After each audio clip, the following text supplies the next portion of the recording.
பொதுவாக ரம்ஜான்னாலே பிரியாணி தான். கம்மியாக போடுங்க, தக்காளி கம்மியாக போட்டிங்கன்னா தான் நல்லாயிருக்கும், இல்லைனா உங்களுக்கு வந்து புளிசாத மாதிரி ஆகிடும் அப்படிம்பாங்க. ஸோ அந்த எல்லாம் எந்த ஒரு மேட்டரும் கிடையாது. உங்களுக்கு ஜூஸியாக வேணும் அப்படின்னா அந்த கறியோடைய அந்த ஜூஸி கடித்தோடனே அந்த ஜூஸி கிடைக்கும் அப்படின்னா தக்காளி அதிகமாக சேருங்க.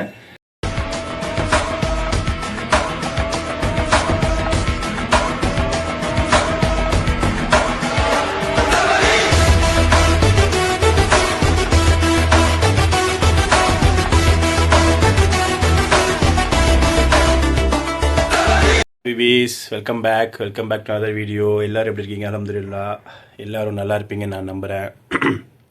ஃபர்ஸ்ட் ஆஃப் ஆல் எல்லாருக்கும் ஈகை திருநாள் நல்வாழ்த்துக்கள். இன்றைக்கி வந்து சவுதியில் நமக்கு ஈத் பெருநாள். 30 நாள் நல்லபடியாக நோன்பு வச்சு பாவங்கள் புண்ணியங்கள் அதிகமாக சேர்த்துக்கிட்டு கொண்டுக்கிட்டு எல்லாம் நல்லபடியாக முடிஞ்சு இன்றைக்கி பெருநாள். ஸோ பொதுவாக பெருநாள்னாலே நம்ம என்ன செய்வோம்? ஆஸ் யூஸ்வல் பெருநாள்னாலே அது பிரியாணி தான். ஓகேவா? இன்றைக்கி நம்ம வந்து 1 kg மட்டன் பிரியாணி செய்ய போகிறோம். அதுக்கப்புறம் மட்டன் பிரியாணி செஞ்சு மதியானம் சாப்பிட்டுட்டு ஒரு தூக்கத்தை போட்டு அதுக்கப்புறம் எங்கேயாவது நம்ம வெளியே போவோம். நம்ம சப்ஸ்கிரைபர்ஸ் ஒருத்தவங்க கேட்டாங்க, இந்த மாதிரி எனக்கு வந்து மாஸ்க் பார்க்கணும், மாஸ்க்குள்ளே நான் போனது கிடையாது, நான் மாஸ்க்கு பார்க்கணும் எப்படி இருக்கும் அப்படிங்கிறத நான் பார்க்கணும் அப்படின்னு சொன்னாங்க. ஸோ அவங்களுடைய ஆசையை நிறைவேற்றுவோம் அப்படின்னு சொல்லிட்டு இன்றைக்கி அந்த ஒரு கண்டென்ட். ஓகேவா? ஸோ நம்ம சேனலுக்கு யாராவது புதுசாக இருந்தீங்கன்னா மறக்காமல் சப்ஸ்கிரைப் பண்ணிக்கோங்க. வீடியோ பார்த்துட்டு லைக் பண்ணிட்டு அப்புறம் வீடியோ பாருங்கள், கூடவே இருங்க. தென் பை, லெட்ஸ் கோ. நேற்று லூலுவில் போயிட்டு இந்த ஒரு ஸ்டெயின்லெஸ் ஸ்டீல் பாத்திரம் ஒன்று வாங்கிட்டு வந்தேன். சட்டி 99 ரியால் போட்டிருந்தான் லூலுவில். இது வாங்கிட்டு வந்தேன் பிரியாணி செய்கிறதுக்காக. செஃப்லைன்லேருந்து அதே மாதிரி இன்னொரு சட்டி ஒன்று வாங்கிட்டு வந்தேன். இது வந்து அதே மாதிரி தான். இது 30 சென்டிமீட்ரு, இது 28 சென்டிமீட்ரு. 2 சட்டி வாங்கிட்டு வந்தேன். ஏன்னா நம்மகிட்ட இருக்கிறது எல்லாமே வந்து அலுமினியம். ஸோ அதுவும் இல்லாமல் ரொம்ப நாளாக யூஸ் பண்ணியாச்சு. அது பார்த்திங்களா, இந்த சட்டிலாம் ரொம்ப நாளாக யூஸ் பண்ணியாச்சு. கிட்டத்தட்ட பல வருஷங்கள் 6, 8, 9 வருஷம் யூஸ் பண்ணியாச்சு. ஸோ புதுசு யூஸ் பண்ணலாம், இதுக்கப்புறம் ஸ்டெயின்லெஸ் ஸ்டீலில் யூஸ் பண்ணலாம் அப்படின்னு சொல்லிட்டு தான் இது வாங்கிட்டு வந்தேன். நம்ம பிரியாணிக்கு தேவையான வெங்காயம், தக்காளி, பச்சை மிளகா, புதினா, கொத்தமல்லி, லவங்கம், பட்டை, பிரிஞ்சி, ப்ளப் எல்லாத்தையும் எடுத்து வச்சுட்டு ஸ்டார்ட் பண்ணுவோம். 6 பச்சை மிளகா, 1 எலுமிச்சப்பழம், 5 தக்காளி, 6 வல்லாரி வெங்காயம், தயிர், இது வந்து புதினா மல்லி. ஓகேவா? நம்ம வந்து தம் போட்டு போட போகிறதில்ல, அரிசியை வடித்து அதுக்கு மேலே போட்டு அதுக்கப்புறம் நம்ம தம் போட போகிறோம். நடுவில் போய் நம்ம தம் போட்டு வந்துடுவோம். ஓகேவா? அது வேறு விஷயம். ஸோ 2 சட்டி வச்சாச்சு. ஒரு சட்டியில் வந்து தண்ணி கொதிச்சிட்டு அதுக்கப்புறம் அதை எடுத்து நம்ம அதுக்கு வந்து மட்டனை வந்து போட்டு வேக வச்சுருப்போம். தண்ணி கொச்சோன்னே அதில் அரிசியை போட்டு ஒரு 20, 30, 50% அந்த மாதிரி 50-50. ரொம்ப வெந்துச்சுன்னா சரி வராது. அது தெரியும்ல, அமுங்குற மாதிரி இருக்கும், அமுங்காத மாதிரி இருக்கும். ஸோ அந்த மாதிரி டைமில் எடுத்து நம்ம வதச்சிடுவோம்.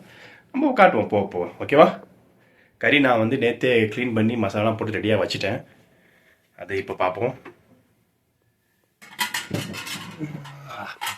1.5 கிலோ கறி, சாரி 1 kg கறி.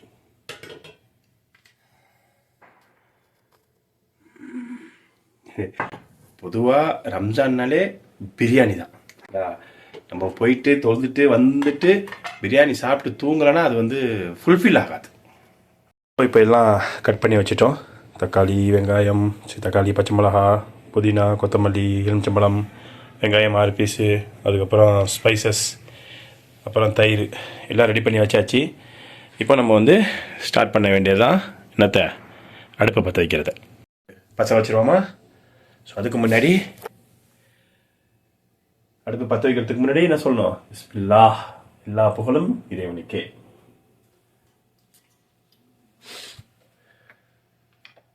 இதுதான் பற்ற வைக்கணும்ல, பெருசில் தான் நம்ம போட போகிறோம். ஓகே, பிஸ்மில்லாஹ்.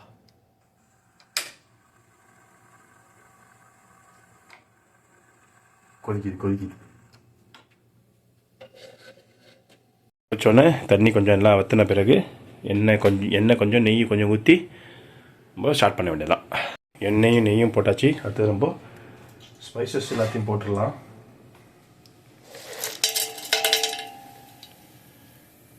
ஓகே, இது கொஞ்சம் நேரம் வதங்கினதுக்கப்புறம் வெங்காயம் போட வேண்டியதான். இப்போ கொஞ்சமாக தான் ஊற்றிருக்கேன். நீங்கள் வெங்காயம் போட்டுக்கும்போது பார்த்து ஊற்றிக்கலாம். ஏன்னா என்றைக்குமே கொஞ்சம் கம்மியாக தானே ஊற்றணும். கம்மியாக ஊற்றி சாப்பிட்டா தான் நல்லது. 6 வெங்காயத்தை போட்டுடலாம். வதங்கட்டும். ஆச்சு, அது வதங்கட்டும். ஓகேவா, கோல்டன் ப்ரௌனில் நல்லா இப்போ வெள்ளையாக இருக்குல்ல, நல்லா கோல்டன் ப்ரௌனில் வரட்டும். வந்ததுக்கப்புறம் நம்ம தக்காளி பச்சை மிளகா இதெல்லாம் போட்டு மறுபடியும் வதக்குவோம். அது வரைக்கும் கொஞ்சம் ஒரு 10 மினிட்ஸ் போட்டால் போதும். ஓகே, செட் ஆகிடும். முன்னாடி சரி, அதுக்கப்புறம் இந்த ஹாட் வாட்டர் வச்சுருவோம். ஓகேவா, அரிசி வடிக்கணும். அதுக்கப்புறம் மட்டன் வேகிறதுக்கு தண்ணி ஊற்றுறோம். நம்ம வந்து குக்கரில் போடலை. ஸோ டேரெக்டாக தான் நம்ம மட்டனை சேர்க்க போகிறோம். ஸோ மட்டனை சேர்க்குறோம் அப்படின்னா தண்ணி ஊற்றியே ஆகணும். அதுவும் ஹாட் வாட்டர் ஊற்றினா தான் செட் ஆகும். ஸோ ஊற்றுவோம். ஓகே, வீஸ் நடுவில் கால் வந்ததுனால வீடியோ எடுக்க முடியல. ஸோ எல்லாம் போட்டு முடித்தாச்சு. தக்காளி பச்சை மிளகா புதினா கொத்தமல்லி தயிர் கீர் எல்லாம் ஊற்றிட்டேன். ஸோ இப்போ அந்த தக்காளியில் அதோடைய அந்த ஜூஸி வந்து கறியில் இறங்கட்டும். உப்புலாம் போட்டு எல்லாம் பக்கம் வச்சாச்சு. ஒரு 30 மினிட்ஸ் கரெக்டாக நல்லா வெந்துச்சு அப்படின்னா அருமையாக நிற்கும்.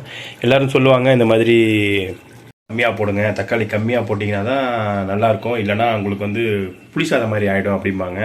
ஸோ அந்த எல்லாம் எந்த ஒரு மேட்டரும் கிடையாது. உங்களுக்கு ஜூஸியாக வேணும் அப்படின்னா அந்த கறியோடைய அந்த ஜூஸி கடித்தோடனே அந்த ஜூஸி கிடைக்கும் அப்படின்னா தக்காளி அதிகமாக சேருங்க. ஸோ அப்போ தான் அந்த ஜூஸி கிடைக்கும். தக்காளியோட ஜூஸி வந்து இந்த கறியில் இறங்கி அப்படி இருக்கும். ஸோ அதுக்காக சொல்கிறேன், வேணும் அப்படின்னா போட்டுக்கோங்க. இல்லை வேண்டாம், நார்மலாகவே கறி டேஸ்ட் இருக்குன்னா தக்காளி கம்மியாக போட்டுக்கோங்க. எனக்கு எப்போவுமே இந்த ஜூஸியாக இருக்கணும், அதனால தான் தக்காளி நிறையா போடுவேன். அந்த ஜூஸி கிடைக்கணும். அதே மாதிரி புதினாவும் நிறையா போடுங்க. பிரியாணினாலே புதினா தான். கம்மியாக போட்டிங்கன்னா அது டேஸ்ட் இருக்காது. புதினா நிறையா போட்டு ஸ்பைசஸ் நிறையா போட்டிங்கன்னா அப்படி இருப்பா. ஸோ ஒரு சைடில் நம்ம வந்து இதுவும் வச்சாச்சு, இது சுடு தண்ணியும் வச்சாச்சு. அரிசி போட்டு ரெடி பண்ணிடுவோம். நல்லா கொதிக்கணும். இது நல்லா அந்த புலப்புலன்னு வரணும்.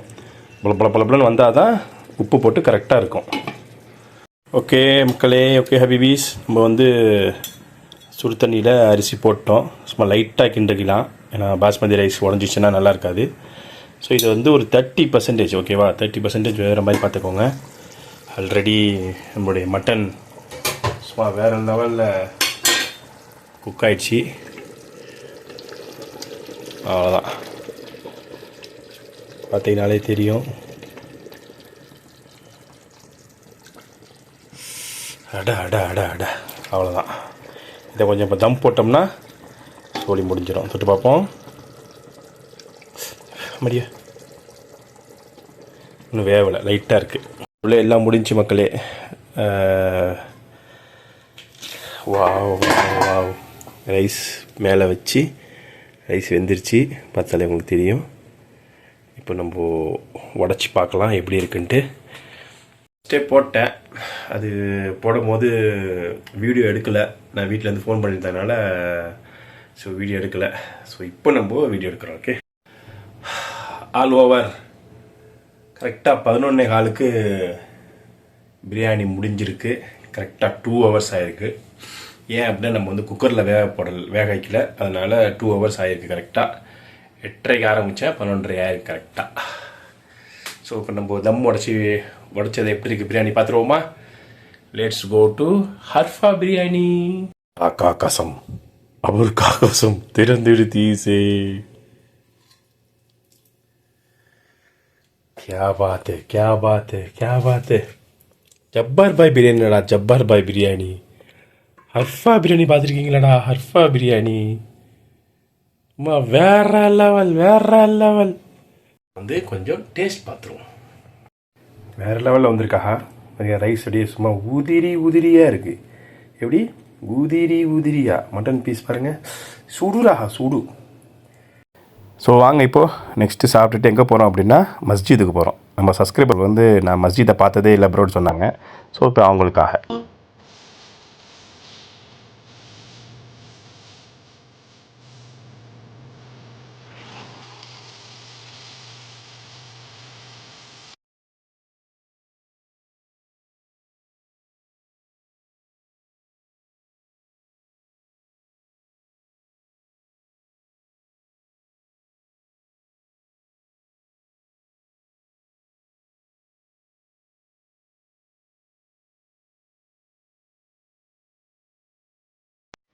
ஸோ இதுதான் மஸ்ஜித்.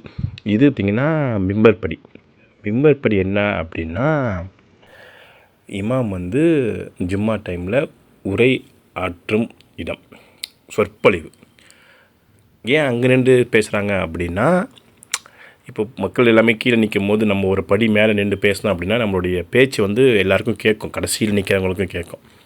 ஸோ அதனால் அந்த காலத்தில் கொஞ்சம் ஹைட்டாக நின்று பேசும்போது மிம்பர் படின்னு சொல்லுவாங்க. ஸோ அது அப்படியே கண்டினியூஸாக வந்துக்கிட்டே இருக்குது. அதுதான் மிம்பர் படி. மற்றதெல்லாம் பார்த்தா தெரியும், இதெல்லாம் வந்து சப்பு, வேறு இடம் குரான் வைக்கிறது, அப்படி இப்படி ஃபுல்லாக பெரிய ஹால் மாதிரி தான் இருக்கும். அந்த இடத்துல ஆப்போசிட்டில் அங்கே நின்று இமாம் நின்று அங்கே தொழுவாங்க, நமாஸ் பண்ணுவாங்க.